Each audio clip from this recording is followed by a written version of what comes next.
I love Xenoblade Chronicles with all my heart, and with us being very likely within the time frame of a new game reveal, I've seen tons of people talking about what they expect from it. Bigger worlds, better graphics, and extremely ambitious stories are all things that Monolith Soft has proved they prioritize and excel at with each game. And it's been really interesting seeing such a diverse discourse surrounding these topics from the fans online.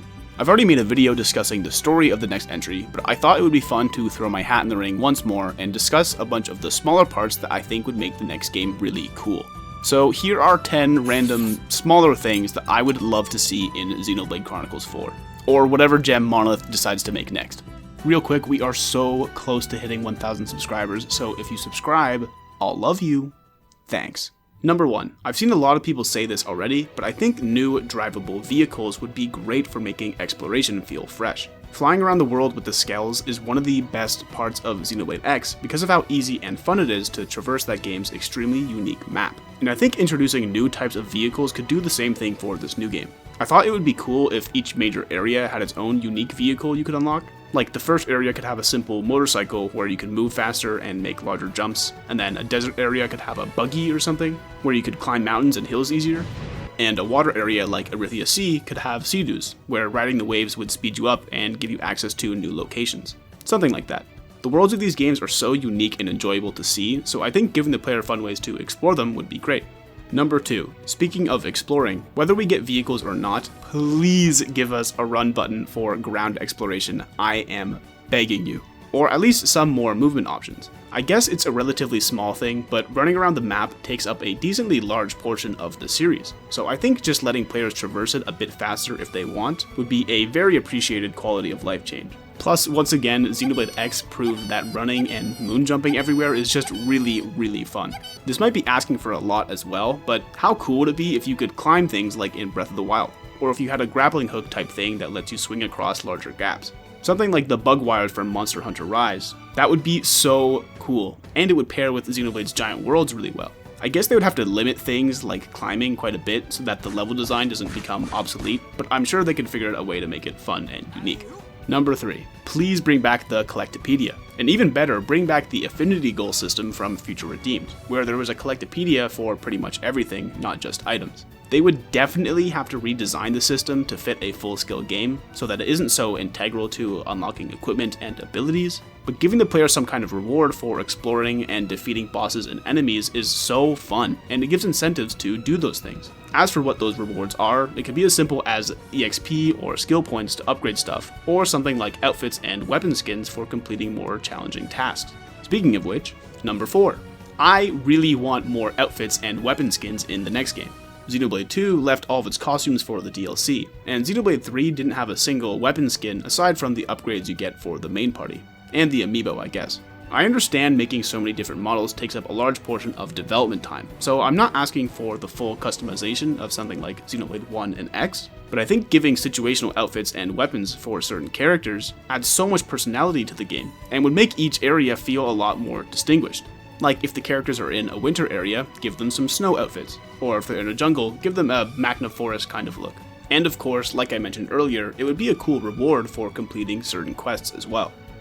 Number 5.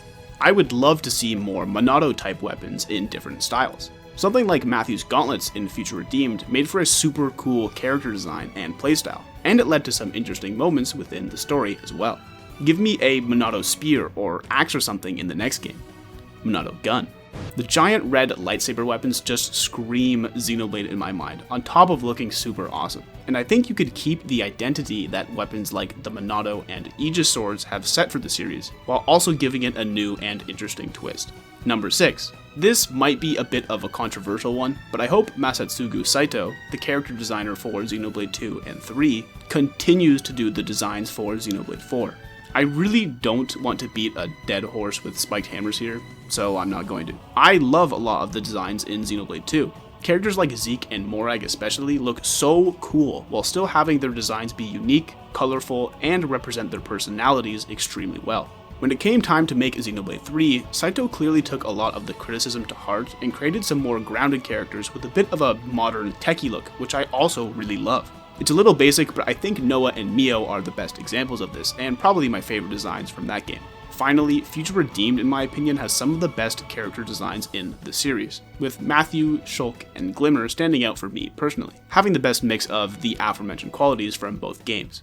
My point is, whether you like 2's designs or not, I think the improvement in between Xenoblade 2, 3, and even Future Redeemed is very plain to see. Saito and the artists at Monolith Soft clearly care so much about these characters and how they look. So I would be really excited to see how their art style and designs evolve for the next game. Plus, I truly don't think it would feel quite the same without Saito's designs, so I really hope he stays. Also, I'm just thinking about this while editing, but taking a look at the work that Saito has done for the Expelled from Paradise movies, I feel like you can see some big Xenoblade/Xenosaga inspiration in those character designs. It kind of just reassured me that he's definitely the right person to be working on Xenoblade, and now I'm even more excited to see what else they can do for the next game. Number 7. In terms of the game's overall style, I really wanted to lean heavily into the fantasy/steampunk vibe for the beginning of the game, and then become more sci-fi as you progress. Xenoblade 1 and 2 in particular are so special in that they start off in a fantasy setting and slowly become more sci-fi and techie as you progress. This makes for such a unique world and narrative, and I hope with the use of a potentially bigger world with different vehicles and areas and stuff, they can make the game feel even grander than before. It also fits very well with the series' overall theme of understanding and coming to terms with the unknown. Watching the characters learn to accept the truth of their worlds is always extremely interesting and touching to see, and hopefully with a greatly diverse art style and setting, this feeling can hit even harder. Number 8. One of my favorite parts of Xenoblade 3's combat was being able to switch between party members in the middle of a fight. It adds a lot more strategy to each fight and makes the gameplay feel more interactive compared to a game like Xenoblade 1, for example. I think there's potential for this to fit really well with the mix of real-time and turn-based combat that these games have, so I kinda hope they continue to refine it and maybe design the combat around it. Having to manage the resources of more than one character can potentially make the game more challenging, but if it ends up being anything like Final Fantasy VII Remake, for example, then I think it would be so worth it. So yeah, bring back character switching in combat. Number 9. One of the things that kind of disappointed me in Xenoblade 3 was that you got all your main party members pretty much right off the bat. Part of why I love JRPGs so much is that it's so exciting getting to see who within the story ends up becoming playable and joining your team. There were of course the hero characters in 3, which are awesome in their own way, but aside from their own quests, they didn't have much relevance to the main story. I think I personally prefer the traditional way of getting characters, where you get to know them through the main story. That way, it feels a lot more impactful when they join and they can continue to grow throughout the game, making for some great characters and dynamics. Number 10. On a similar note, I hope one of the main villains eventually has a change of heart and joins the party. I know this is a little bit random, but I just love this trope so much. Seeing a character change their ways and try to make amends for their actions is always so satisfying and touching to see. And with how complex Xenoblade's antagonists can be, I think they could find a way to make this really interesting. As I was just saying, it's also always exciting to see which characters within the main story end up joining you. And when it's a previously established villain, it makes for a really surprising twist as well. I'm pretty certain this is common knowledge at this point, but just in case, I'm going to put a quick spoiler warning for Xenoblade 2's Chapter 5 and 6 here. Genuinely, one of the most surprising moments in Xenoblade 2 for me during my first playthrough was seeing Morag and eventually Zeke join your party.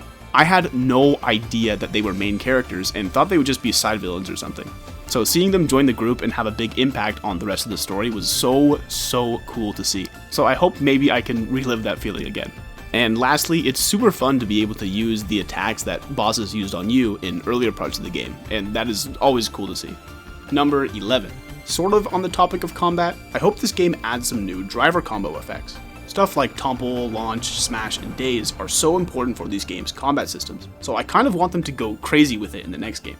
Xenoblade 2 added Launch and Smash, and Xenoblade 3 had Burst, so what if the new game had like 20 different status effects that each do different things depending on what the enemy is already afflicted with? I feel like it would add a lot more strategy to the game, make each character and class feel more diverse, and make it more exciting when you unlock a new art that has an effect you've never seen before. I thought it would also be cool if certain effects could be used in different circumstances. For example, if you use a Smash art on a launched enemy, it will spike them downwards and do a lot of damage. But if you use a Smash art on a toppled enemy, maybe it could like ground them or something, extending the topple time and maybe leading into other effects. I don't know, something like that. Just give us some crazy new arts and effects to play with, and I think that would be really fun. Number 12.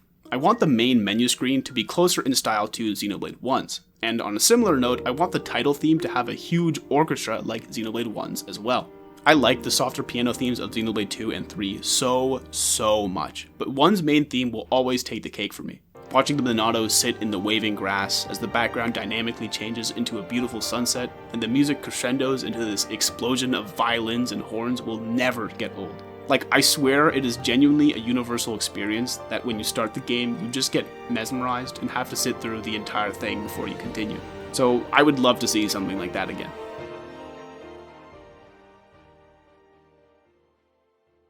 Number 13.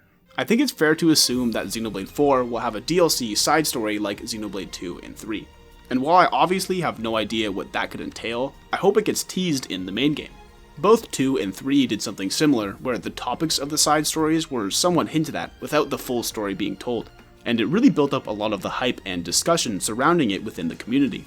Especially with Xenoblade 3 and the founder statues, it was a crazy time to be a fan, and I really hope Xenoblade 4 manages to do something similar. Although I don't want it to feel like the main game is missing crucial information that only gets revealed in the DLC. I just want a little tease in the main game that could maybe bring up some excitement for fans. Number 14. After Xenoblade 3's DLC came to an end, there were still many questions that fans had in regards to that game's story. They eventually released an art book which included a Q&A section for Mr. Tetsuya Takahashi, where he revealed a bunch of new lore. The one fact that I think got the most attention, however, involved Logos, or Malos' secret role in Xenoblade 3. I won't spoil it directly just in case, but he made it seem as though Malos' role in the overall story isn't done yet. This led to many fans wanting and expecting him in the next installment.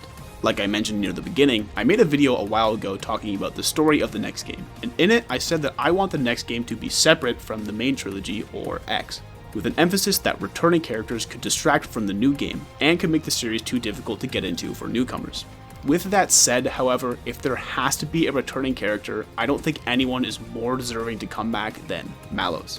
I feel like after the events of Xenoblade 2, his return could be extremely impactful, as his whole thing in 2 was that he had the potential to be a great person, but his unfortunate circumstances didn't allow that.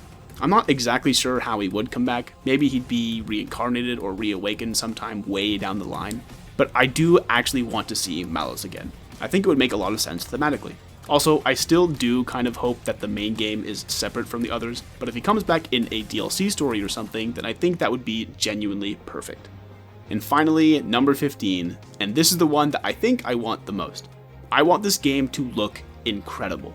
I'm truly not a big graphics stickler, but I want everyone, Xenoblade fan or not, to look at this game and think, wow, this is unquestionably the best looking game Nintendo has ever put out. Okay, maybe that's asking for a lot, but I do genuinely think Monolith Soft is capable of blowing people away with this game's visuals. The gaming industry has put too much of an emphasis on better graphics for a while now, which is definitely unhealthy for developers and fans alike, and I wouldn't want them to put too much effort into it if they thought it wasn't necessary. But I feel as though Monolith would see the capabilities of the Switch 2 and see it as an opportunity to better tell the stories of its worlds, as opposed to a necessity to make hyper-realistic graphics, if that makes sense. They could make the grass and trees interact with the wind in a smooth way, or make the character models have more expressive faces during cutscenes, better lighting for sunsets in areas where the environment glows. I truly think the folks at Monolith Soft have the chance to more accurately show off their artistic vision and make something truly special with the Switch 2's hardware, which I think is extremely exciting. These games are art after all, and I want them to take as much time as they need to really refine this piece to make it run and look exactly how they envision it, and I have no doubt they will do so. And that's pretty much all the thoughts I had. There's one more thing I wanted to bring up, so maybe this is a bonus number 16, but I think as Xenoblade fans, we've been eating extremely well recently. It feels like we either get a game announcement or a game drop at least once a year, so when it comes to Xenoblade 4, I honestly wouldn't mind if they take their time with it. I know we just got a leak stating that a new game is coming out this year, but I'm going to keep my hopes in check and just assume that we're still a ways away from this next mainline game, which I'm completely fine with. I'm very content with the state of Xenoblade right now. I'd rather they take their time and make the best game they can, and if we have to wait a bit longer for that, then that's completely cool with me. But yeah, that's most of the things I would want in a new Xenoblade game. Please let me know what kind of stuff you would want to see. I read every comment and I love discussing this kind of stuff with like-minded people, so let me know. Thanks so much for watching.